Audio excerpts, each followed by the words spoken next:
If you saw the summary for Washington Measure 1634, you might be like, great, another fake grocery affordability tax, and you would be right, but this one sucks for entirely different reasons.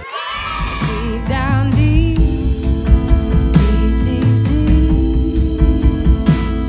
I'm Josie Pettibone, and you're watching Dig Deep, the show where we dive into a complicated topic and make it easier to understand. For the 2018 election, I'll be breaking down ballot measures in Oregon and Washington, because there's some important stuff in there. I basically just summarized Ballotpedia, a nonpartisan fact-gathering site that talks about how measures got on the ballot, who's funding them, and both pro and con arguments. I also share how I vote, but I always explain why, and at the end of the day, you can vote however you want. I just want you to know what you're voting for. Where do we even begin with the mess that is Oregon Measure 103? It has two main parts. The first is that it defines grocery as all raw or processed food and beverages, and that means soda. The second part is it bans a tax on groceries, and actually goes back to retroactively exempt companies who sell groceries from taxes after October 1st, 2017. They're so confident they can pass this, they want to cash in on a year of taxes that has already happened. Measure 103 is being marketed as a ban on taxing groceries. Except, Oregon doesn't have a sales tax, and if it tried to implement one, I can confidently say that there would be the Oregon version of the Boston Tea Party. No taxation, because you're already taxing us elsewhere. In Oregon, there's a tax on gross sales for corporations and an income tax for individuals. There's not a sales tax. And in the 2016 election, Oregonians voted against raising the corporate tax from the lowest in the country to just the national average. No taxation, even on corporations who spend millions on election propaganda.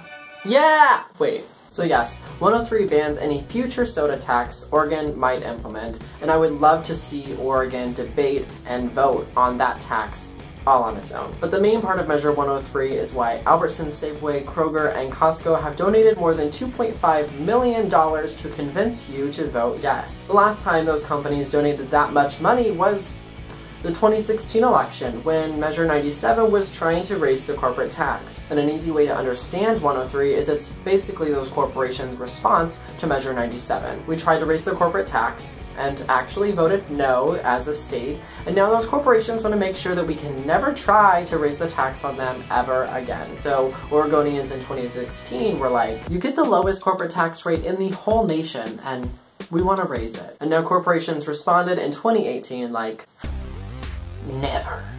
Voting yes on 103 means we can never raise the corporate tax on grocery-centered businesses or tax soda.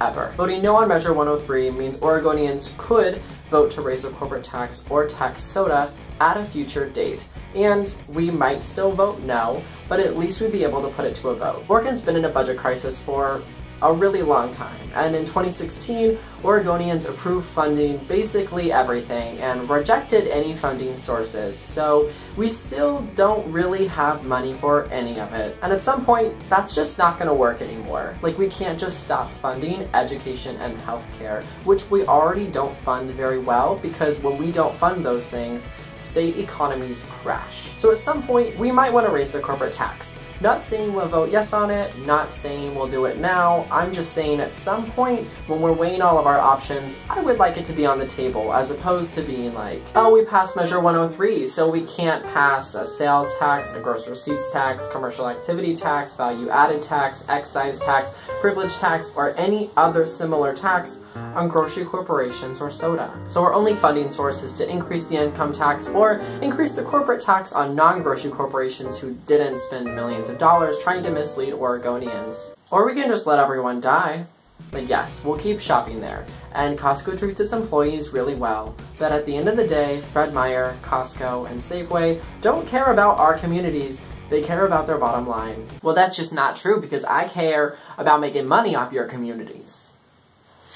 Thanks for watching. If you like this video, give it a thumbs up and don't forget to tell your friends because they need to vote too. Hit subscribe for more videos like this and don't forget to watch this entire playlist for all of the election 2018 explainer videos. Then it's time to vote. Make sure you're registered and then you can vote by mail, drop off, or in person. In order to find locations, deadlines, etc., you can go to vote.org or Google Vote Washington or Vote Oregon. Happy election season, y'all.